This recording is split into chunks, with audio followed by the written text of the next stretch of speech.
Hello everyone and welcome to the Flix Forum podcast with Jesse, Heater and MJ. In this week's episode we'll be discussing Netflix's seventh film, the 2016 comedy drama The Fundamentals of Caring. Directed by Rob Burnett, starring Paul Rudd, Craig Roberts and Selena Gomez. Welcome back, boys. Thanks, mate. Thank you, Jesse. Another warm, balmy night here. It's a bit hot. That time of year. That time of year, we're struggling, but it's good because we have a film to discuss. It's always good when we've got a film to discuss. Fundamentals of Caring. MJ, let's kick us off. What do you reckon? I thought you'd go with me first because I did start the Fast Flicks very well last week. Probably a smart move on your behalf to go with me again. We may do that every week from now on. A character-led dramedy starring the ever-reliable Paul Rudd and the emerging and impressive Craig Roberts as they embark on a road trip to help bury the mental demons of their past and come out cleansed and inspired on the other side. Ben, played by Paul Rudd, can't move on from the death of his son 3 years earlier, and Trevor, Craig Roberts, suffers from muscular dystrophy and can barely leave his house. They don't know it at the time, but their pairing is more important to each other than they could have imagined. Very good. That was a good... Definitely the most wordy fast flicks I've done. It felt like a medium flick. That was a good, slow flicks almost. That was a good 60-second, 30-second recap. Yeah, that was good. I struggled with this one to try and summarise it, to be honest, as much as I enjoyed the film. Because it's very meaty, so there's a lot to talk about. I'll go next. So I've gone with a man coming to terms with the loss of his son and divorced from his wife, decides to take on caring as a career path. He looks after a boy with great needs, and the two go on a journey across America, leading to inner discovery for both characters. Bang. This is the first time that yours has been shorter than mine. Yeah. Very, very short, yeah. I'm getting there. Working out how this rolls. Maybe I'm not. Heater. I'm similar to you, Jesse. So, a man who has lost everything starts a new job as a caregiver to a disabled teen. They form a bond, and he takes them on a road trip to help him live his life and experience the world, slowly healing himself in the process. Nice. I want to cry. That's very nice. These summaries are just beautiful. Beautiful. All right. Let's have a quick chat about the film history or information about the film before we get into our thoughts.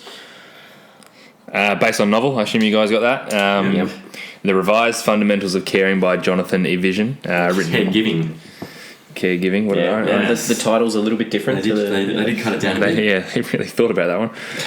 Written in 2012, and whilst it was a work of fiction, it was inspired by a real-life tragedy. When he was a child, Vision's 16-year-old sister was killed in an accident while he was away with some friends. So the plot of this film and the book may not really resemble the author's own experience, but the themes of hope, persistence, and healing certainly do. I've got a quote from him.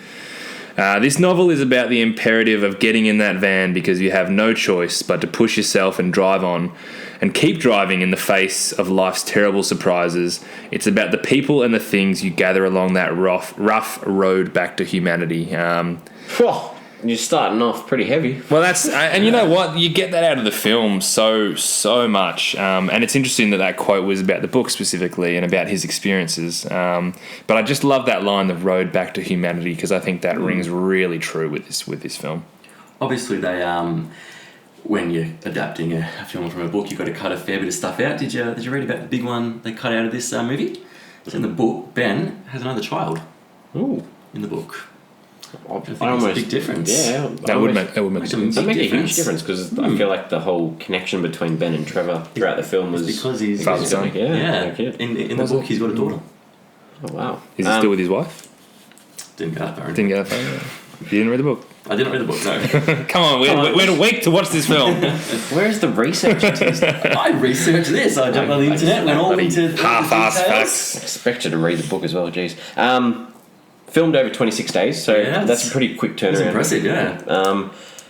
And there's a bit of controversy about Selena Gomez having a cigarette on screen.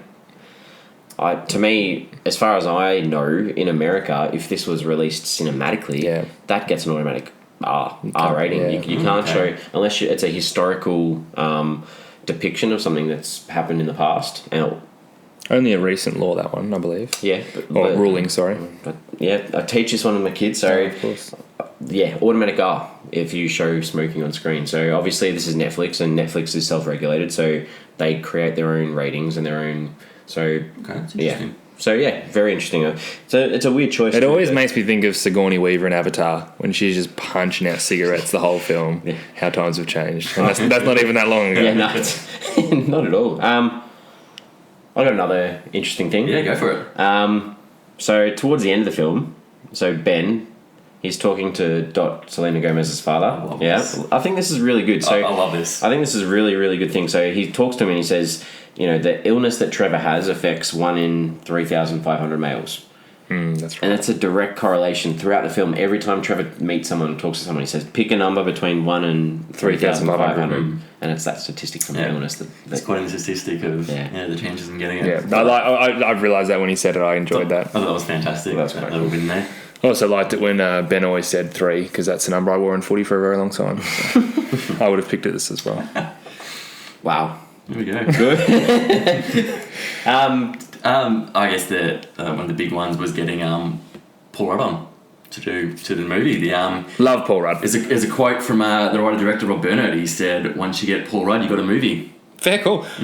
Rob Burnett put a lot into this. And we're seeing this a lot with these Netflix films, guys who are writing and directing their own film. Obviously, Ricky Gervais did it with Special Correspondence, and we talked about that one, how it gives them a lot more license, and there's no big film producer, big film production company breathing down their neck with what to do. And I think the quote from Ricky Gervais at the time, it's going to be the return of the auteur, and it's happening, and I think he's done a great job here. Yeah, that was a great get. We talked about a couple of weeks ago with Pee-wee. It was a great get for Judd Apatow as the producer. It was a great get to get the other one. So I think it's a great get here to get Paul Rudd onto a Netflix movie. Absolutely. And you know what? I'd not heard of this film before we ventured into this podcast and decided to watch them all chronologically. And I saw the next on the list was Fundamentals of Caring, and I thought, okay, I've not heard of this film, and saw Paul Rudd was in it, and straight away I was like, oh, great. So he was cast pretty early. Did Yeah. you see how many auditions they went to get the final role of Trevor? Nah. 250. Whew. They read with Paul Rudd to see who had the best chemistry. That's Went through 250 auditions. and mate, they got that right. Nailed it. He was Absolutely nailed it. amazing, Craig Roberts. While we're talking about Paul Rudd, Yeah. what Paul Rudd favourite Paul Rudd film? What are some Paul Rudd films that I'm pretty biased. His first film was Clueless, and I think Clueless he's amazing in that film. I feel like he holds that film together because he's that central point in Clueless. But obviously, a lot of If you're going to ask me his favourite his best movie of Paul Rudd, it would be a movie he plays a small role in. Yeah. He's not the main one. I'll say the 40-year-old version. yeah. But he does do it. He does a lot of got those great roles comedies. in that, yeah. But he's known Anchorman. He does all Yeah. those comedies Oh, yeah, where he yeah. plays those. He's so funny, and I love you, man. Him and Jason Segel in that film, brilliant. Yeah. I also love his cameo in This Is the End when he plays himself. He's in it for about 40 seconds before he dies, and he's so good. I love Paul Rudd. What do we think of him as the Ant-Man? Smart. Smart. Yeah, I liked it. Yeah. I did like it. Yeah, I'll be intrigued to see, how that Ant-Man character goes moving forward. Yeah. So it premiered at Sundance. Yeah, the it did. 2016 Sundance Film Festival, and then sold to Netflix for $7 million. I thought it was Goodbye. interesting too, premiered at Sundance in January. It didn't hit Netflix till June. So Netflix held on to it for a bit. Yeah. Yeah. Well, so how long ago was that from Beasts of No Nation? The first Netflix film. Yep, sorry, I've put us all on the spot here. Put us on the spot. Well done, MJ, you idiot. I think Beast of No Nation was the year before. Yeah, I thought Best Nation was 2015. Pretty sure. But yeah, was Yeah. it months or was it... Haven't got my notes from our first episode. We're going back 7 episodes now, but yeah. Nah, it's no big deal. And Well, while you look it up, 16th of October was Beasts of No Nation. we So they did have the chance to release it. Release I mean, it. it was already, they already had Yeah. started their catalogue. So that was my only question, was whether they're holding on to it because they wanted. But they had their strategy, I suppose, of Beasts and then the Adam Sandler films and whatnot. So yeah. still very early Netflix film. this is the second film in a row that was filmed in Georgia in the USA. So we watched last week was The Do-Over, which was filmed in Georgia and Puerto Rico, and then this one all in Georgia Georgia. again, all in Georgia. Yeah. Even though they showed a lot of different towns, They did. a lot of different towns. Like they went to Texas, they went to. I guess that's why Salt they Lake City. film it so quickly in 26 days. 26 Just days, with bang. Georgia. Let's pretend we're Yeah. Were they supposed to be in Seattle? At one point, yeah. So Georgia steps in. I know they do a lot of Netflix. I'm pretty sure House of Cards is filmed in Georgia as well. So they've got a good production. Surely it's all in Washington. Surely. You'd think, wouldn't it? You'd think. Was it in the White House? Yeah, exactly. I guess I thought, we spoke before the casting of Craig Roberts to play Trevor was really fantastic. I did actually read a bit of criticism. I'm not sure if you guys saw it, that he was cast by an able-bodied person rather than giving it to a disabled actor. That's acting though. That's what I think. Yeah. So, I mean, we saw not too recently Scarlett Johansson pulled out of it playing a transgender role because of a lot of negative feedback from the community that it wasn't given to a transgender person to play the role. But and again, some people have criticised that there's not enough opportunities for disabled actors, and this should have gone to not an able-bodied actor like Craig Roberts. But I mean, I disagree with that personally. I think that they play that role. I think so. You act and that's what you do. I think Kate Blanchett's probably come out. I think it was Kate Blanchett's come out recently and sort of said similar lines. And I get the argument, but I feel like Scarlett Johansson, I think it was just too much for her because she copped a lot of criticism when she did Ghost in a Shell, which is based on a Japanese anime, and she played a white female in a movie that's based on a Japanese anime. So I think if it was someone else cast, they may not have stepped down as quickly as she did. But I totally I think it's something that we're probably going to see a lot more with films moving forward. It's a hard one. I mean, as you said, they interviewed 250 people for this role. Yeah. The director has the right to choose whoever thinks who's going to take the creative license with the role that he's chosen. It doesn't matter kind of who it is. It's who plays the role the best. And the beauty is, I mean, this probably has nothing to do with the point, but if you had told me Craig Roberts was disabled, I would have believed you after this film. So he did a fantastic job. Have we seen him in anything else? I don't think so. I know one thing I've seen him in. I was about to say, he was my IMDb. Oh, really? Good. When you looked him up? I was about to say, we might as well do this now. We're talking about it. So I jumped on about a quarter of the way through to see who the actor was playing Trevor. And it was actually also to see if he was disabled, if he did have that condition, or if he was able to actor. So I jumped in. His big movie was a movie called Submarine, which he got a lot of praise for. He's also he had some small parts in 22 Jump Street and Bad Neighbours as well. I can't say I haven't seen Submarine. I don't actually remember who he was in Bad Neighbours, but he's had a few different roles. But he was fantastic in this.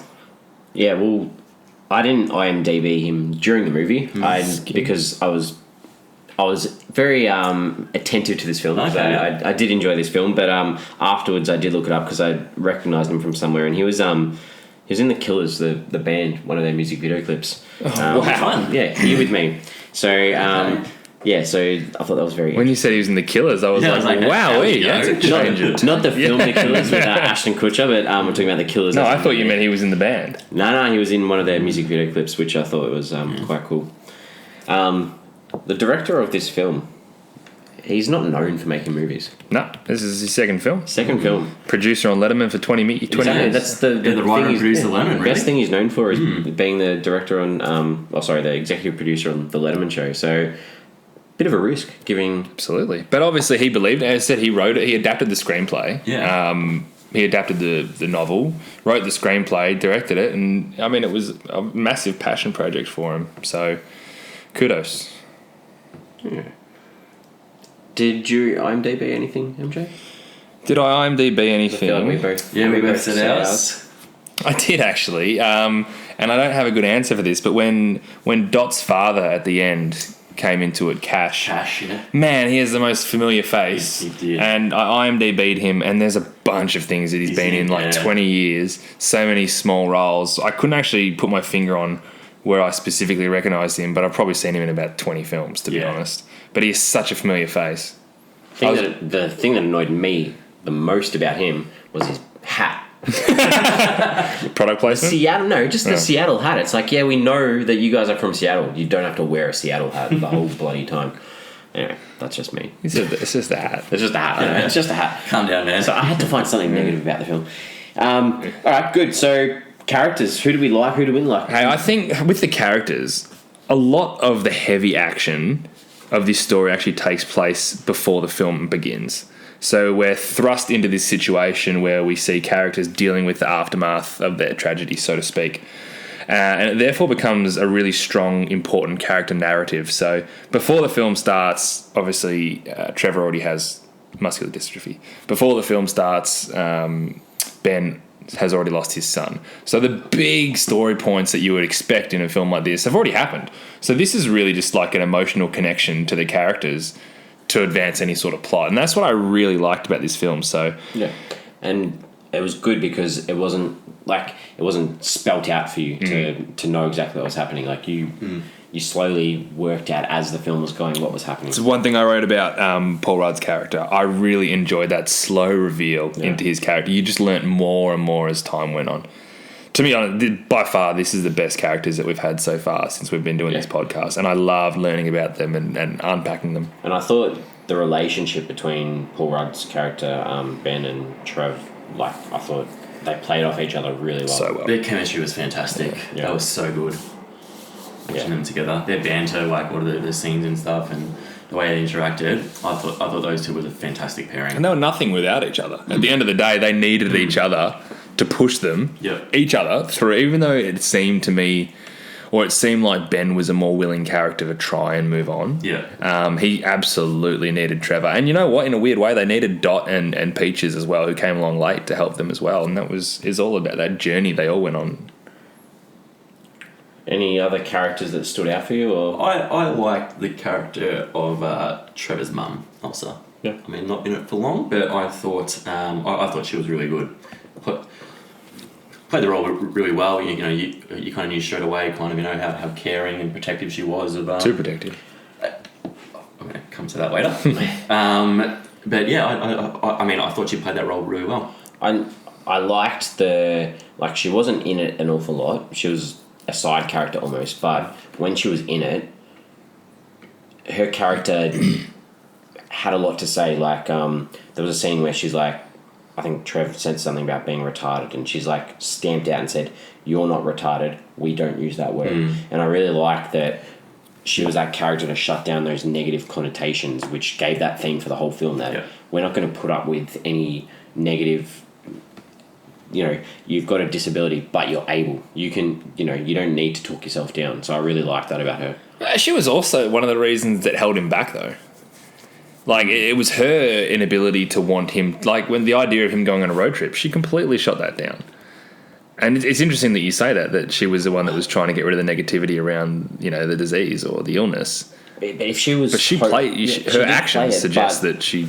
But it didn't take much convincing to let Ben take him, though. Yeah, well... Realistically, if she was that dead against it, she'd be like, I'm firing you. Yeah, this is something I was going to talk about in the scenes. She was, portrayed as really overbearing, overacting. She let him go far too easily. Yeah. She did not put up enough of a fight, I guess, from what we were taught to of how she was and how protective she was. I just thought then that they missed a real opportunity, and she was, originally she says no, but then, not even her say, all right, fine, you can go, but I'm coming with you. Yeah. I thought that it just kind of went a bit backwards in that she was just I don't think that was the aim of her character. Her character was there, I really feel like if her focus was work. She had to go work to provide for him.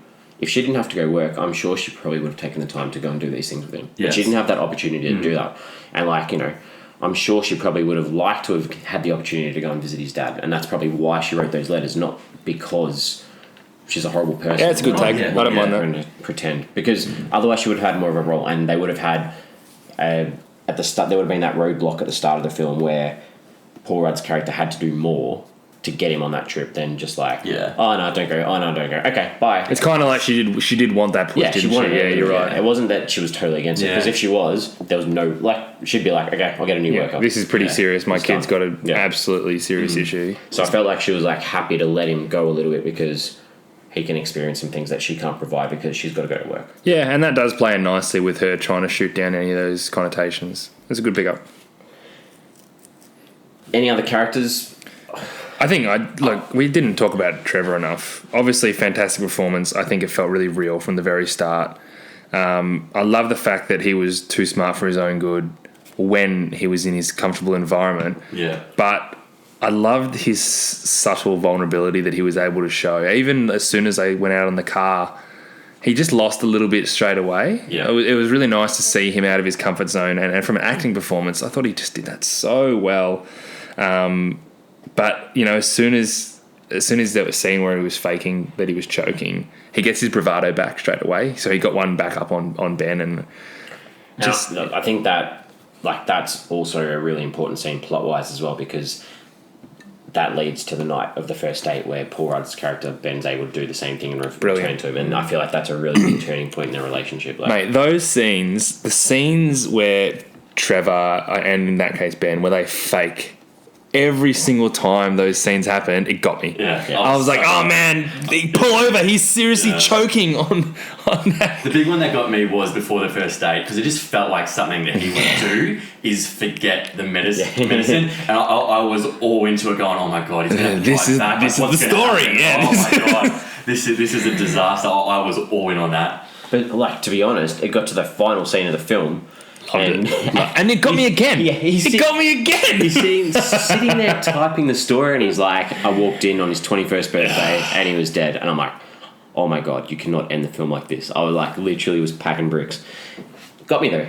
Really got me. Turns around and goes, nah, he was playing a prank on his... So every single time that happened, and at the end we should have known, and that was such good storytelling. Still got me though. It got me every time. I loved it.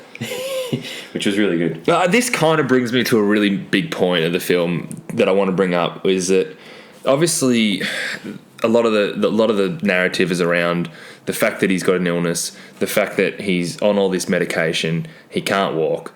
I think at the very start, there's a scene where the mum's talking about all the details of Paul Rudd's job details. You've got to do this, you've got to do that, he's got to have this time, that time. They mention at the very start that he potentially has 7 to 10 years left of living. And straight away, okay, this guy's really sick. We know it's probably not going to end well at some point. But I love the fact that Trevor's illness was constantly referenced, always discussed, but nothing ever bad happened because of it. There was not one point of the film that things had to change because he was ill. Every single time something was wrong, it was something else. And we thought the illness was going to come into play, and it never did. Not once throughout the whole film.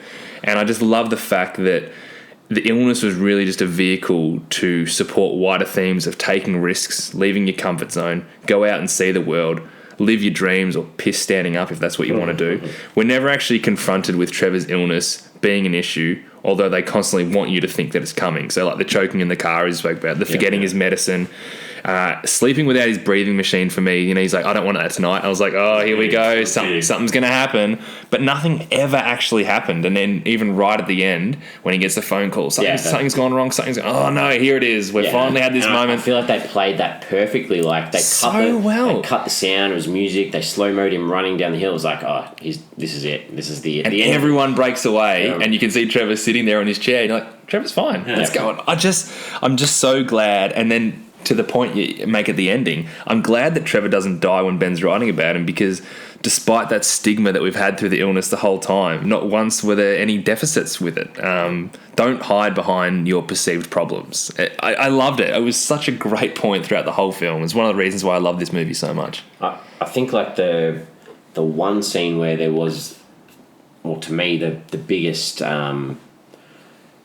confrontation almost was the scene where Trevor wheels out of the dealership where his dad works. They've travelled all that way to meet his dad. They walk out and he has that bit of argument, in the car park, and then they get in the car, and then the girls say, no, we've come all this way, we're still going to the pit. And then literally we see them travelling from that, seeing his dad, to the pit with no dialogue. It's literally them sitting awkwardly in the car. It's just music playing, and it's like, yes, this is probably like the biggest argument they've had, but they're still moving forward together. So this was my favourite scene of the whole movie. And it was at a point where both of them were at breaking point. And you can see, I've rewatched this scene 4 times because I just loved it so much. You can even see Paul Rudd's face, how much he's hurting for Trevor once they come out of that car dealership. And I love that they're in a car park in the middle of nowhere. It's a huge crossroad for both of them, but for the rest of the world, it's nothing. Everything's just passing by. Just like the whole film, everything they're doing is so minor, so ordinary. But for them, this means everything. It's great characters, simple circumstances, just trying to get through life. But as soon as that dialogue starts in that scene, the music stops. It happens quite a bit throughout the film to make it more raw, emotional, real talk. I really like that. And what happens between those characters is more important than anything else happening outside. There's no spectacle to it. This is all about just the dialogue. And it's the first time I reckon Trevor shows his true vulnerability. He's sitting on his own in his wheelchair, and the first scene, you see, the first shot is him by himself, and he's got his back to you. And he turns around, and you see him crying, which is the first time you see him crying. He's no longer that cocky, overconfident punk. You know, he's actually a child. And what he does is what a child would do, and he just blames Ben straight away. It's the Ben Benjamin travelling shit show, and you're the star. And he goes, I quit, I'm going home. And then I just love the way Ben replies with, you know, I'm just a guy trying to get through the day, just like you. And then obviously he goes back to being a child, saying it's always been about you. And you start to unpack Ben's character again. You start to think about Trevor. Oh, hang on, what are Ben's motives? And he goes, you know, you're not my father. Yeah. And sheepishly he's like, I know. And then when he says, my son died, you can't fix me. And at that moment, you know that that's what Ben needed to say. Even though he might have known that all along, it was actually Trevor who got him to say it in that big fight. I don't think he truly knew it at the time, but I think that's what the audience needed to hear. I think that's what he needed to say. And Trevor realises that he needs to stop making excuses for himself. And I think the beauty is with this scene that both characters are so flawed, and they almost quit. Even through all this, they almost quit. And it's Dot who's the one that says, no, we are going to this hole in the ground. And so despite the fact that they were so, you know, trying to really grow as each other, it still took someone else to eventually push them over the line. And as you said, they sit there after the argument, they don't say anything, but it's all good. I just love that scene so much. There was so much to unpack. It was about a minute, that scene. It was so much to unpack in it, though, and it was such a massive turning point. And that's because the hour prior, they'd done such a good job of developing these characters, and you're on this journey with them. Like, you wouldn't have cared that much about that scene, about what happened if they'd done such a good job of... Yeah, it's so true. Man, you cared. Yeah. Like, there was a montage in the first 10 minutes of these two as like a characters bonding. I love that straight away. They're like, we want these guys to show you that these guys are working together. The first 15 minutes for me were some of the best minutes of filmmaking I've seen in a while. Wow. Dead serious. The first 15 minutes, like, they set up the characters perfectly. And some of the editing in those scenes in the first 15 minutes, like, you had all these quick shots like we spoke about before with the medicine. It was like, you know, take this. It overawes you. It deliberately overawes you. Ridiculous. And then, like, you know, we see these constant scenes with this upbeat music of him trying to get him to go to the toilet, trying to stand up to go to the toilet. And that obviously leads on throughout the film. Every time they make a stop, it's about trying to get him to stand up and piss. And then that's the concluding scene, which you get to. And, you know, you had the repeat of the toaster popping with the waffles, the milk pouring in the cup that repeated to show you the importance of... This guy's ridiculous routine. Routine. That's what it was all about for him, was he needed this routine. And you know, like... Yeah, and then from the first 15 minutes is where you start to see those interconnected scenes throughout the film of slowly revealing what actually happened to Ben's son. That's what I love, that they never just threw everything at you. They let it play out slowly, and they didn't treat you like an idiot. He just sort of said, this is what's happening. If you're on board, you're on board. Yep. Anything stand out for you, Herder? I just really love the banter scenes between Trevor and Ben.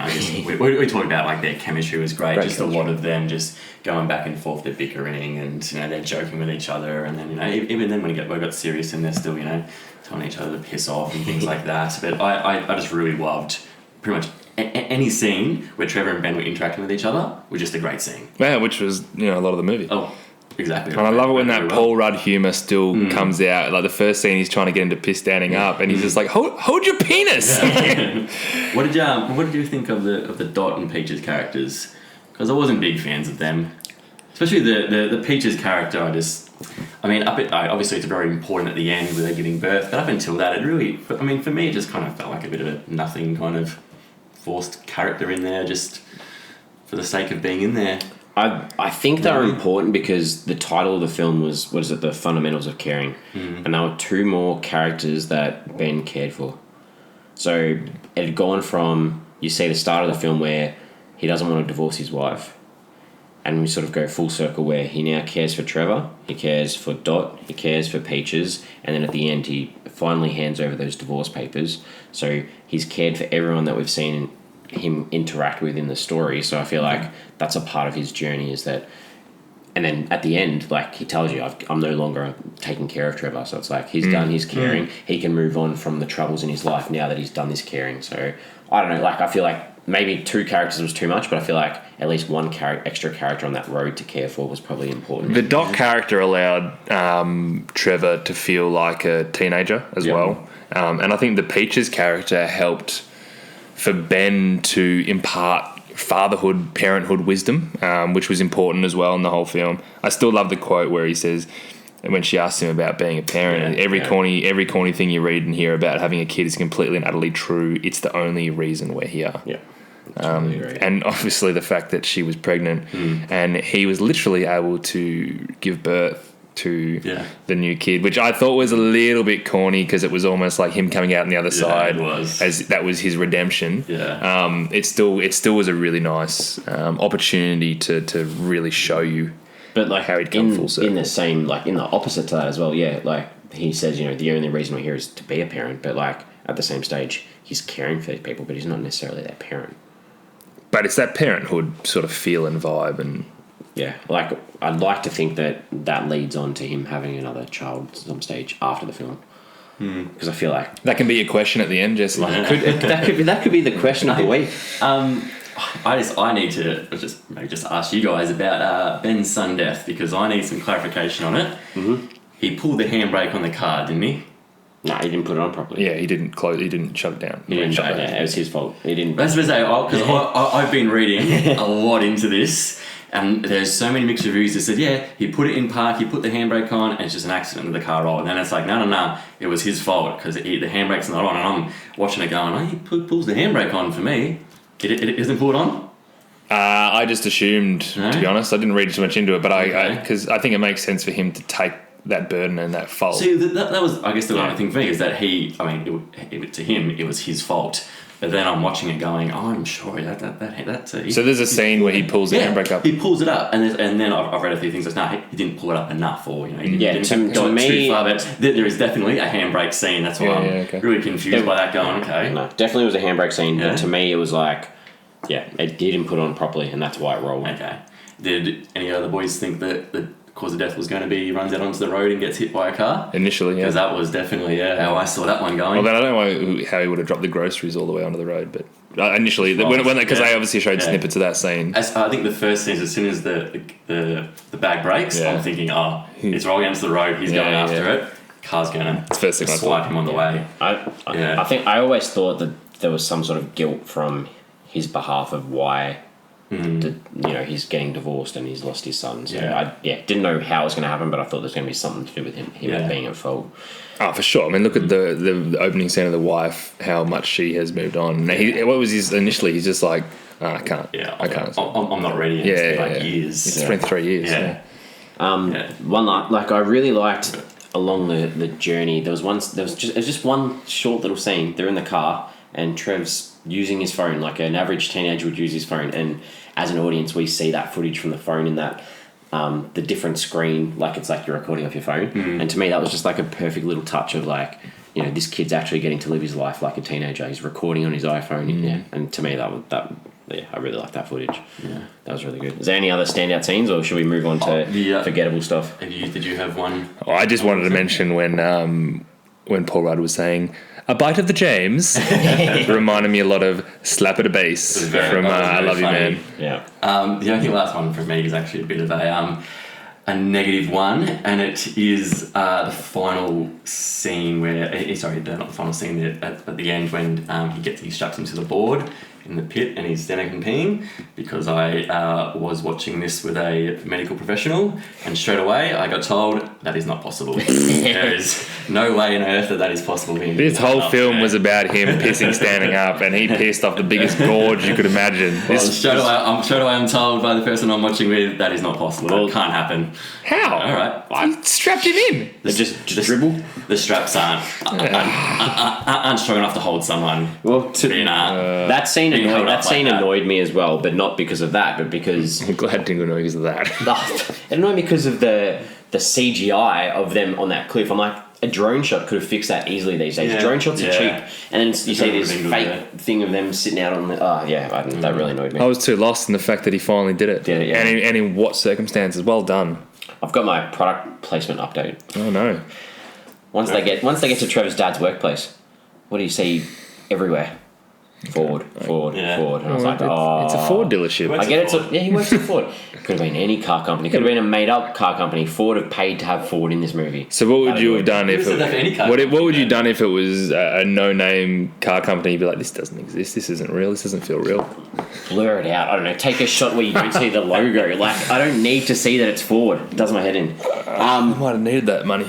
One last thing that really, I was like, this is predictable and rubbish. Katy Perry joke. I think I watched the trailer after I watched the film, and that's like one of the key funny lines is like, Make-A-Wish Foundation, Katy Perry is going to come and see me sort of thing. And massive setup for later in the film where the same line is like, I'm getting Katy Perry. Yeah. What song do you want her to sing? I'm like, oh, God, obvious, Firework. And then he's like, But it was good. Come on. It was good because like that was at a moment where he was down in the dumps. Yeah. And he's like, Katy Perry, I'm going to pull this Katy Perry joke. Where's it going to land? Is he just going to tell me to F off? And he just goes, fireworks. Like, that was a nice touch. But apart from that, like, I can't fault this film too much. Nah, man, I got nothing bad to say about it. We've spoken quite a bit about the themes Yeah. and the sorts of underlying things that are in it. So we've spoken about caring, obviously. What other things did you guys pick up on? What messages did you see? Oh, I guess, healing was the big one, really. It was all about Ben. Healing, I guess, from Moving on. tragedy. Yeah, living your life, moving on, getting out of your comfort zone. Yeah. Being pushed. I think we're all... I really liked at the start they had that opening scene where Ben was in that classroom in the church where he's learning about caring for each other, and I really like that Aloha acronym that they spoke about where it was like ask, listen, observe, help, ask again. And I thought that was like, and Trev's mum said to Ben when she's off, make sure you follow Aloha because she'd done all the research and all that sort of stuff. I just think that that's like a really, like, not even just for this movie, I feel like that's a really nice message to pump through. The other thing I picked up on, throughout the film, Ben does all the driving in that van. And there's constantly shots of him looking in that rear vision mirror. And at times he thinks it's his wife's getting the divorce papers. Yeah. And then he thinks it's the mum. Then he thinks that he's constantly, it's like, and it's done throughout the film, it's like he's constantly looking at his past is following him, his past is trying to catch up with him. Looking over his shoulder. He's looking over his shoulder the whole time, and I really liked that because, like, then at the end it's like, it's all done, it's gone. He doesn't have to look over his shoulder anymore. His life is on that path to moving forward. He's through, yeah. Yeah, he's through. I really liked that just subtle thing throughout the film that really, that stood out for me as well. And even the guy with the divorce papers, he would run away from, he would ignore. And he even said to the guys, if you get a knock on the door, let's ignore it. And that's what he was looking back at as well. So it's kind of and really showing how he's moving on from that. I thought the other thing, like, to grow, these guys both had to take risks. Massively. Massive risks. But I love these risks were contained within what is such a nothing. Like, these guys are going on a road trip to this stupid landmark. And that's what I love about it. This wasn't like having to do an outrageously big thing or, that's what I liked about, I think I said, like, simple characters, simple circumstances, just trying to get through the day. I love it when that can be shown as something so significant because without trying to get too spiritual, is in life, everyone is going through that. They've got their own demons that mean so much. And you would drive past these people in the van and think nothing of them, and what they're going through is so small, but it means everything to them. And that's what I loved about that scene in the car park as well. We spoke earlier about disability being represented on the screen. I thought this was like such a good way of representing like disability and like Absolutely, I agree. Like Trevor, he's destroyed like that idea that a disabled character can't hold the lead of a film almost. Yeah. And I feel like we've had The Theory of Everything came out a couple of years ago, Stephen Hawking film. Like I feel like now there's not that big a you think back to like the Elephant Man, and that it's like, oh, that's an outsider sort of thing. Whereas this guy literally just fits in with the cast. Absolutely. I mean, he's so charismatic. Yeah, I really like that. He was great. So, what do we take away from the film? What do we like? We've I was going to say, I think I've said it all. Yeah. Like, it is worth mentioning that my dog Todd Todd watch. He didn't bark in this film, but he had a growl at Rufus the cow. I was saying, Like, the big bovine. Yeah. Because he wasn't moving, I think it threw him a little bit. But I like, here we go, we're going to go to see this big cow, and then you see it, and I just hear Todd. It was all right. He didn't knock anything over. I think this film would be like a great on the big screen, like date Mate, night. I would have loved it. Imagine this date night. You take a Cinema Europa. Europa. I guess it's Cinema Nova. Anywhere you want to go where you can see an art housey film and just sit back, relax, and enjoy it. I guess, I mean, I don't think I've enjoyed it as much as you guys did. It definitely just felt like a Netflix movie for me. Like, it just seemed like a pretty Netflix movie, in my opinion. No, that's good to know. This blew my socks off. I mean, for me, I really enjoyed it once the road trip started. Up until the road trip, I was a bit slow and a bit, for me, I was like, come on, let's get going with the I want you to rewatch the first 15 minutes. Oh, I really don't want to. And then just turn it off after the first 15 minutes. I'm not going to do that, mate. You don't want to. No. Makes me so sad. I think, like, if you, like, anyone, I feel like anyone should watch this anytime. Agreed, I would highly recommend it, yeah. Highly recommend. We've already sort of spoken about looking up on IMDb. So, Yeah, we've done that. Any questions that you want to ask each other about the film?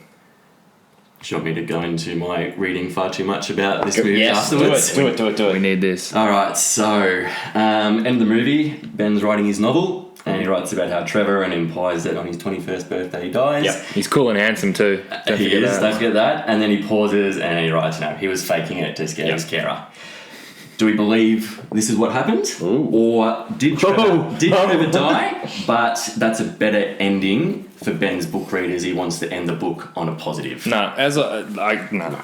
The The illness isn't brought up throughout the whole film. The illness is, as I said, it's a vehicle to advance the plot and to make you thinking what actually could happen, not as opposed to what you should be doing. And to me, it doesn't fit. When he was typing that was the start of his story, and then he was going to go back and talk about their adventures rather than... No, that was the end of the novel, I think. I thought it was the start. Yeah, I definitely thought. Why would he end with he was cool and handsome? Yeah, I thought that was the opening of his novel. Because he introduced Trevor in that part. Okay, I don't remember that cool and handsome part then, but yeah, just based on the way that was ending, I was like... Yeah, so when you watch the first 15 minutes, you should watch the last 5 minutes. I'll tell you what, I think I might just be happy just not watching this one again. What else you got, Chris? No, that was it. That was all my reading far too much into it. Could anyone here take on a job like Ben? Could you see yourself doing what he did in that film? I couldn't, like, to be honest. I'm not good enough person to be able to... Nah, I couldn't do it. I'd like to think so. I'd like to think I could, but I just don't think I could. You don't know until you're in that situation. Yeah, I guess we all aren't in that situation. We've got other responsibilities. I think we're all pretty life. empathetic people, though. Yeah. But, and you'd like to think you'd be able to do it, but, like,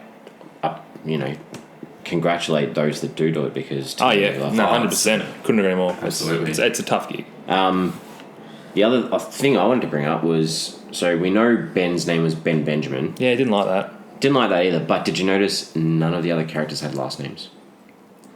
So I didn't. No, so none of the other characters had last names, and the only mention we got was Ben Benjamin. So first name, or last name, whatever you want to say. Why? Is it because these characters aren't real, and it's like saying this is just like a fable almost, or is it like to say so you've got that better connection because you just know them by first name rather than their surname? Because I feel like, well, for example, this podcast, we refer to each other by, first names. So it's like, it's more personable. To me, that's what it's like. It's like, so you as an audience just find these characters as your mates. Yeah, okay. I didn't notice that was the only first name. Surname that was introduced. It's a good question. It's a tough one. Well, Selena Gomez, to me, this movie, she doesn't look like what Selena Gomez looks like to me. I thought for me, the Botox. Is it just me, or has she had a lot of Botox? To me, it looked like she had. I thought she's been sitting at Carl's Jr.'s for 3 days on end. and hasn't stopped eating. But I think it's just the Botox. Yeah. I don't know. To me, that I thought she was alright in this. I thought, yeah, looked good. Like I just remember from Wizards of It was Waverly okay, Place. Like, We didn't watch that. We didn't watch that during the week. Sorry, we mate. said we were going to, but Too we busy didn't. watching a really good film. This was a great film. Do we want to wrap up with our ratings? Let's do it, man. do it. This movie connected with me emotionally. It got me thinking outside the box. And it took me on a pretty rewarding journey of character development aided by great acting performances, and it is one I would recommend. I enjoyed it thoroughly, and it's 4 stars for me. Cool. That's your equal highest with Beast of No Nation? Yep, and yeah, I guess I'm going to give it 4.2 because it's better than Beast of No Nation. 4.2. I don't... round it down to 4. Yeah, we'll go with 4. 4, yeah. You want to go next, Jesse? Yeah, go ahead. Look, this was a good film with some good acting. For me, I thought the story was a bit slow. Overall, it was a good movie without being great. I gave it 3 out of 5. 3 out of 5. Whew, that hurts. This, for me, has been the best film we've watched so far. It's tough because I gave Beast of Nation 4 out of 5, and we all did. And I sat there after I watched this and I thought, okay, if I gave that 4, I have to give this more than 4. But I couldn't justify the 5, so I've gone the 4.5. I just think that the characters were fantastic. Didn't want to go 4.2? 4.2. Then we could get an extra 0.5 if we did the 0.4, which makes anyway. But no, I really like this film. I think it was deserved more than being put at the bottom of everyone's Netflix queue. Yeah, I agree.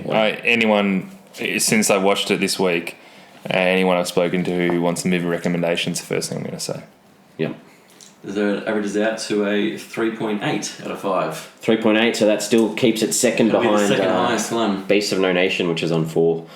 We'll debate that later. We will debate that later. I think it's a pretty good order. So, social media. Big presence on there. We appreciate all those that follow us on social media at Twitter, Facebook, Instagram. We are at Flix Forum. You guys are great. We love it. We're really happy with the communication we're getting on there. So we'd really like you to jump on there this week and have a look at our question of the week. This week we're asking, it's based on a quote from the film, and the quote was, "I cannot take care of another unless I first take care of myself." Do you think this is true? Do you think this is something that we should think about before caring about others? Tough one. It goes to the old saying of people who can give great advice but can't take it themselves. Yeah, so looking forward to hearing your thoughts on that question. As usual, please subscribe to our show. We love seeing that people are listening to us, and give us a 5-star rating if you can. Apple Podcast is our preferred method, so jump on there. Next week we've got a very interesting film. This is our first sort of international film that we're going to be looking at. I lie. Yeah. We did watch Crouching Tiger, Hidden Dragon, but this is our first Indian film that we're watching. So it's the 2016 sex comedy Brahman Naaman. It's directed by Q. That's what he's known as because I don't have his actual name in front of me. Yeah. That's what he's known as. Q. That's right, Q. He's known as Q. So it stars Shashank Arora. So we'd like you to try and watch this film before our next episode. I'm looking forward to this one. I don't know anything about it, so I'm looking forward to watching this one. Exactly. I'm on the same. So it's going to be interesting. We hope you can watch with us and then join in on our discussion next week. Once again, it's been a pleasure. It's always a pleasure. Thanks, boys. This is probably our longest episode so far, so it's probably It is our longest. It is our longest episode. So Sorry, guys. Thanks for listening along, and we will see you next week. See you next week. Bye. Bye.